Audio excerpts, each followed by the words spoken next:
Hello everyone, welcome po tayo guys again sa aking YouTube channel, no? Yan, Pinoy TV po guys. Yan, maraming salamat po yan sa lahat pong ating mga faithful supporters, sa ating mga legit friends.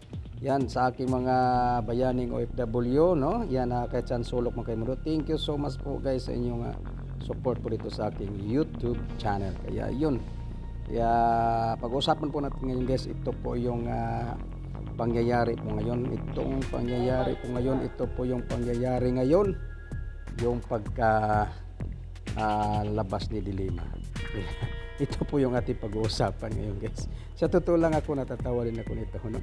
Kasi yun, alam nyo na guys, yung nakaraang mga administrasyon, hindi pa naging presidente yan si Juan, hindi pa naging presidente yan si Duterte.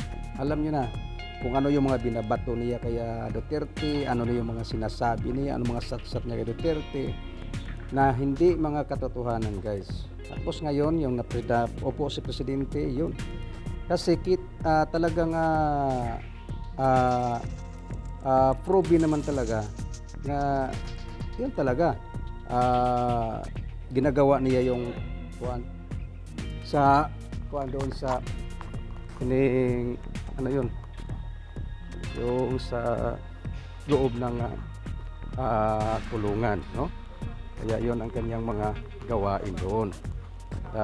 Yun, at saka na yun, na kulong siya.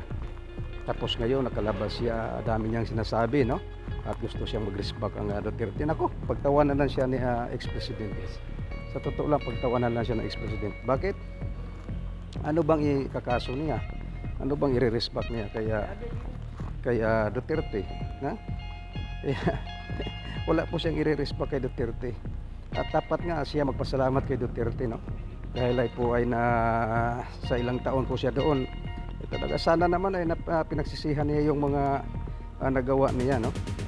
Sana naman ay may pagbabago o nagbabago siya doon sa kanyang 6 na taon na pagkabilanggo. Dapat niya pasalamatan niya si ex-president dahil po sa pagkakulong niya ay nagkaroon siya ng pagbabago o magbabago siya sa kanyang buhay. Di ba guys? No? Kaya mas mabuti sa kanya manahimik na. Huwag ka na maraming satchat dyan. Kasi sa totoo lang kawawa din yung mga kabataan, no? Dahil sa drugs ay nasira yung kanilang mga kinabukasan. Kaya yung guys, mayroon po tayong video at panoorin po natin guys, no? At kayo na po ang mag-comments dito.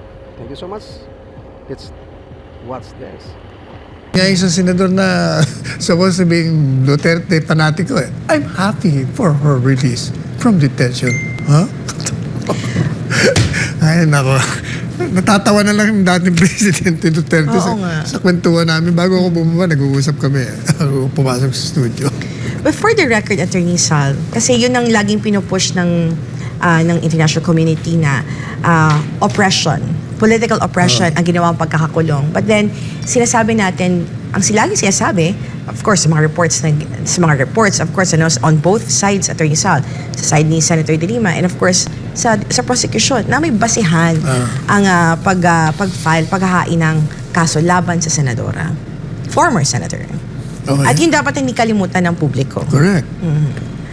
Ito pong structure na to ay connected sa Bilibid network through one Kapampangan who is detained at the NBP.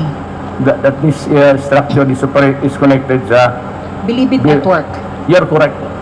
I am, sir? You are correct. How, sir?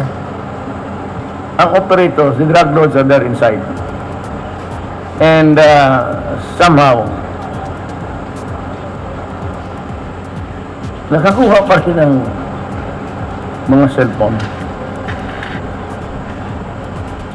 Kung wala dyan sa Bilibid, yung nasa detention na nahuli na pending ang trial nila, just like inyong sa Parañaque, na sumabog silang lahat, namatay silang lahat, ang nabuhay yung nagtapon.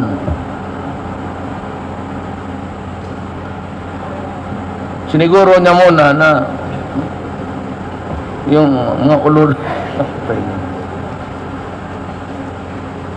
Sir, follow-up question lang po. Magkano po ang budget ng inyong last na po ito, magkano po ang budget ng inyong administration to fight illegal drugs in the 2017 Ganito, ma'am, it's a very good question because everybody is almost in cloud nine. You know, I entered the presidency midterm. I was not the one who prepared the budget that is being used to operate government now. Because this budget was prepared the previous year for implementation. Now, it is Aquino's budget. So I am operating on somebody else's budget, not mine. Nung tumakbo ng presidente, tandalo ako, I never thought, alam ko sa Davao medyo but I was horrified yung nagkampanya na ang polis ang lahat at lumabas na ito by the hundreds of thousands. If you think that we have sufficient money, we will not put it in our pockets. We will spend it. And I will not allow anybody to misappropriate money now.